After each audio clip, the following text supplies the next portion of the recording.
Família, você tem diante de si uma grande tigela de Carbo Crush dotados de energia. Uma colherada, 2, 3, e logo você será tomada pelo surto de energia proveniente do seu alimento. Mas como essa energia chegou até sua tigela? A energia existe, família, sob a forma de açúcares, produzidos pela planta da qual veio o seu cereal, como o milho ou o trigo. Como você pode ver, quimicamente, o carbono é a coluna vertebral e as plantas obtêm o suprimento de carbono sob a forma de dióxido de carbono, CO2, a partir do ar que respiramos. Mas de que forma a fábrica de energia de uma planta localizada no estroma do cloroplasto transforma um gás que contém um carbono, como o dióxido de carbono, em um sólido com 6 carbonos, como a glicose? Se você está pensando na fotossíntese, família, acertou, viu? Mas a fotossíntese é dividida em 2 etapas. A primeira etapa, que armazena a energia solar sob a forma de adenosina trifosfato, ou ATP, e a segunda, o ciclo de Calvin, que captura o carbono e o transforma em açúcar. Família, a segunda fase representa uma das mais sustentáveis linhas de produção da natureza. Então, sejam muito bem-vindos à mais minúscula fábrica do mundo. As matérias-primas?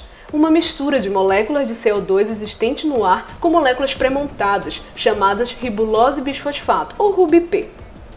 Cada molécula com 5 carbonos.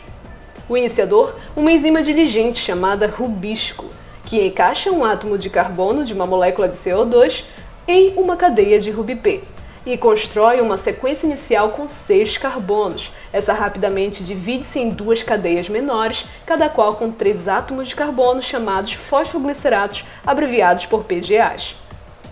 Entram em cena o ATP e outra substância química chamada nicotinamida adenina dinucleotídeo fosfato, ou simplesmente NADPH.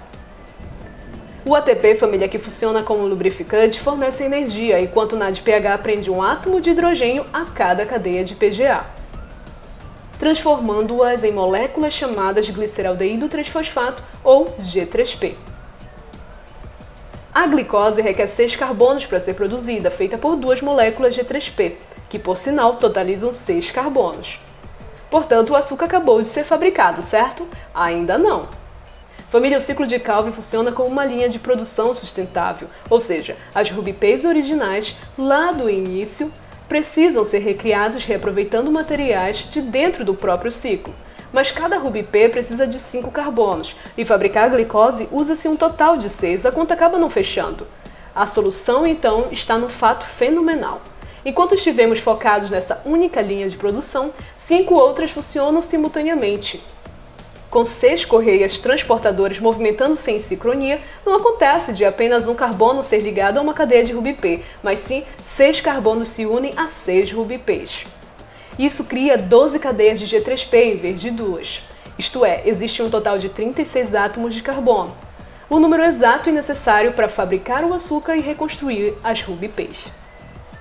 Das 12 G3P reunidas, família, 2 são retiradas para formar a cadeia de glicose, com 6 átomos de carbono e rica em energia. Aquela que revigorou você no café da manhã, hein? Sucesso! Mas voltando aqui à nossa linha de produção, os subprodutos da fabricação do açúcar são rapidamente arranjados para recriar 6 RuBPs.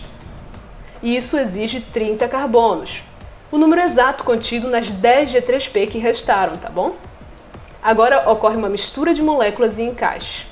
2 das G3P são soldadas e formam uma única molécula que contém uma sequência com 6 carbonos. Adicionando uma terceira G3P, constrói-se uma cadeia com 9 carbonos. A primeira RuBP, feita de 5 carbonos, é criada a partir desta, deixando então 4 carbonos. Mas não há desperdícios, família. Os 4 carbonos são adicionados a uma quarta molécula de G3P, originando uma cadeia com 7 carbonos. Adicionada a uma quinta molécula de G3P, cria-se uma cadeia com 10 carbonos, o suficiente para produzir mais 2 RuBPs. Tendo criado então 3 RuBPs completas a partir de 5 das 10 G3P, basta duplicar esse processo. E aí recriamos as 6 cadeias de RuBPs, necessárias para recomeçar o ciclo.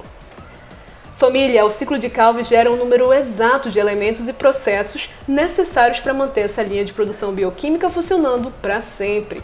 Ele é apenas uma das centenas de ciclos presentes na natureza. Mas por que tantos ciclos? Porque se os processos de produção biológica fossem lineares, eles não seriam tão eficientes ou bem-sucedidos em usar energia para produzir materiais das quais a natureza depende, como o açúcar.